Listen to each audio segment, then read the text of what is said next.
impluwensya o dumanas ng impluwensya ng ipinagbabawal na gamot. Ito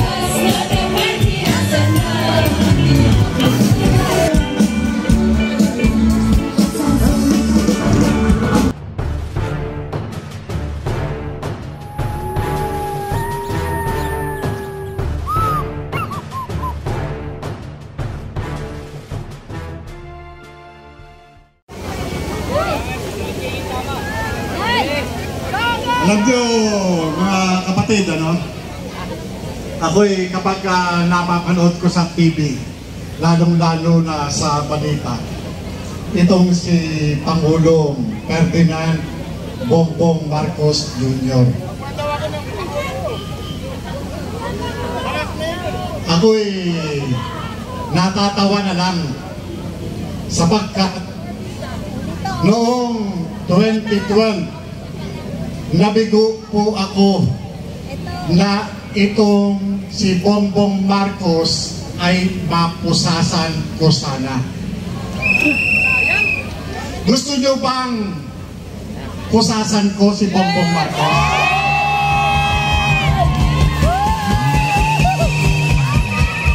Lahat ng gustong pusasan ko ang bangag na ito, tumayo o ayaw.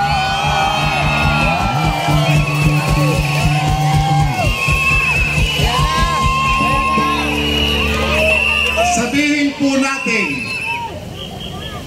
bangag, tama na, sobra na, umalis ka na! Ulitin natin, ha? Bangag, mahina. Pasensya na, medyo mahina tayo nga po, gawa ng putok eh. Yan. Bangag, tama na, sobra na, mag-resign ka na! Marcos, resign! Marcos, resign! Marcos, resign! Marcos, resign! Marcos, resign! Marcos, resign! Okay, upo na po. Alam nyo mga kapatid, Sobra-sobrang pambubudol ang ginagawa nitong mga ito. May kasabihan kaming mga narcotics agent na kapag ang isang tao ay nasa impluwensya o dumanas ng impluwensya ng ipinagbabawal na gamot, ito po ay sinungaling. Naniniwala po ba kayo doon? Naniniwala po ba kayo na itong si Bongbong Marcos ay sinungaling? Sinungaling! Bongbong Marcos! Sinungaling! Bongbong Marcos! Sinungaling! Bongbong Marcos! Alam nyo, nung makita ko, na sumisinghot siya ng cocaine. Sinabi kong cocaine sapagkat wala naman po na iodized salt na sinisinghot. Noong nakita ko yung litrato na ipinakita nitong si Bong Dasa, talagang sinigurado na cocaine yung kanilang ginagamit. Bong Dasa, ito po yung kanyang sinasabing BFF, kaibigan niyang matalik. Ito po yung naglaglag sa kanya. Siya po yun. Kilala niyo po ba yung Bong Dasa? Kilala niyo po ba yun? Sino yun? Yan, tama. Asawa ng dating Miss Universe. Hindi ko na po papangalanan, gawa ng pribadong tao po ito. At sila ay sa pagkakaalam ko ay hiwalay na. Pero itong naglaglag sa kanya na ito ay nasisiguro namin na hindi nagsisinungaling sapagkat mayroon po siyang mga litrato na naandon sa kanyang cellphone. Ipinakita niya po yan at kasama ng iba't ibang mga personalidad. Yun po yun. At yung pong litrato na yun, ipinprint po sa computer, ipinprint po yun sa papel. At yun po yung naging attachment ng ginawa ko na salaysay na kinuha kay Bong Dasa.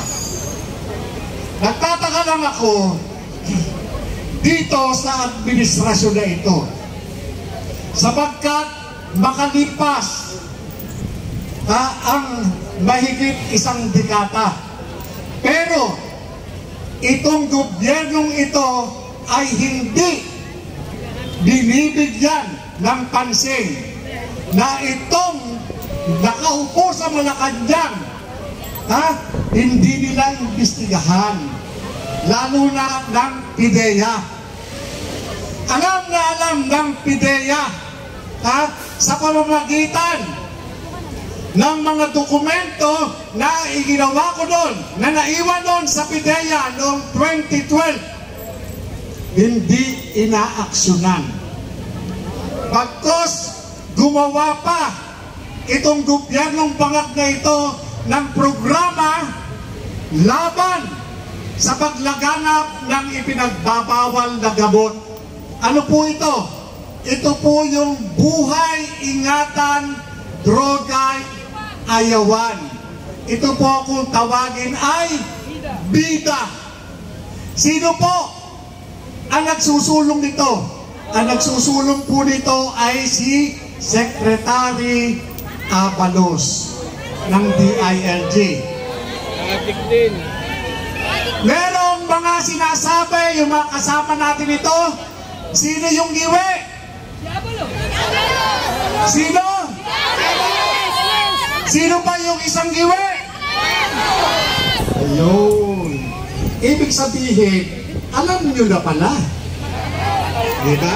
Alam niyo mga kapatid, ang malungkot dito, tinanggalan nila ako ng kapangyarihan.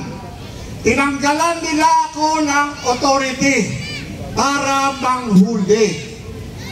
Pero, yang inalis nila sa akin na yan ay hindi na mabubura sa puso't isipan. Kaya, naniniwala ako sa pamamagitan ninyo, taong bayan, kayo mismo ang magbabalik sa akin.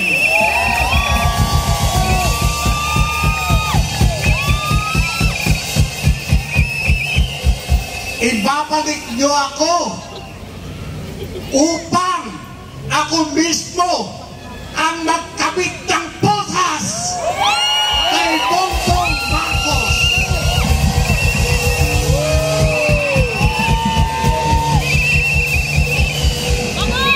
Hinihiling ko po sa inyo mga kapatid, mga minamahal kong mga magulang, mga kabataan. Magsama-sama po tayo upang magkaroon ng katuparan ang pagkakabit natin ng posas kay Bongbong Marcos. Maraming salamat po sa inyo lahat.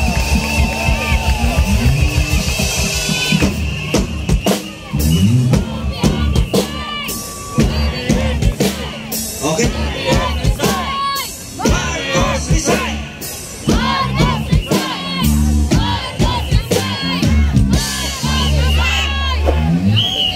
Okay mga kababayan, nakita na ninyo na